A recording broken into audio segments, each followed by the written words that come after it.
My brother's kid, Liam, had always been a bit strange. Not in a bad way, just quiet. He'd spend hours lining up his toy cars in perfect straight lines, or just staring out the window at nothing in particular. My sister Sarah and her husband Mark chalked it up to him being an old soul. We all did, but then came the night of the family dinner, and everything changed.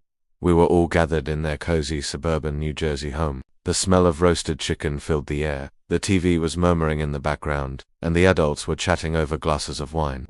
Liam, who was about 7 at the time, was sitting on the floor, seemingly engrossed in a coloring book. It was all so normal, deceptively normal. After dinner, Sarah, who had recently rediscovered her faith, suggested we say a prayer. It wasn't a regular thing for our family, but we all humored her. We gathered in the living room, holding hands. I was standing next to Liam. As everyone bowed their heads and closed their eyes, I felt a strange prickling sensation on my skin. I couldn't resist. I peeked, and that's when I saw it. Liam wasn't praying. His eyes were wide open, staring directly at me. It wasn't a child's curious gaze. It was ancient, cold, and unnervingly intelligent. A shiver traced its way down my spine, but I quickly looked away, telling myself I was imagining things. The prayer ended, and the normal chatter resumed. I tried to shake off the feeling, grabbing my phone and scrolling through social media to distract myself. A few minutes later, Liam padded over to me. He stood beside my chair, just watching me tap and swipe. "Auntie," he whispered, his voice so low I barely heard him. I looked down at him. His expression was blank, but his eyes, those eyes were still locked onto me. He leaned in closer, his breath warm against my ear. "Why were you looking up symptoms of early onset dementia last night?" My blood ran cold. The phone nearly slipped from my hand. I hadn't told anyone about that.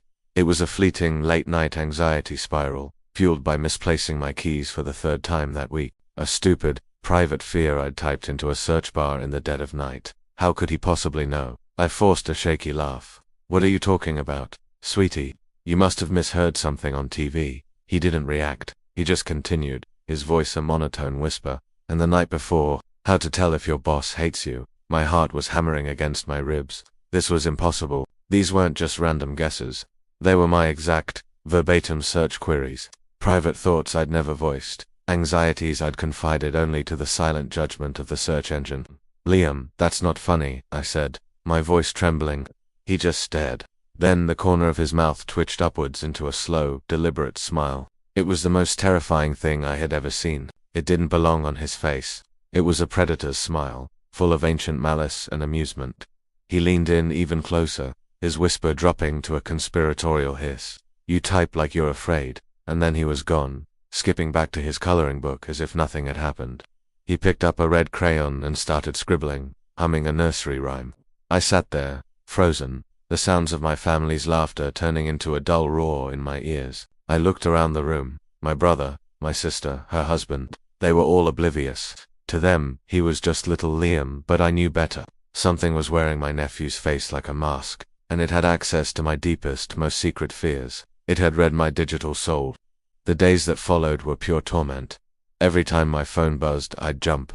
Every time I opened my laptop, I felt like I was being watched. My digital life, which had once been a private sanctuary for my thoughts, now felt like an open book for a malevolent entity. I started using incognito mode, clearing my history obsessively, even using a VPN, but I knew it was useless. This thing wasn't hacking my Wi-Fi.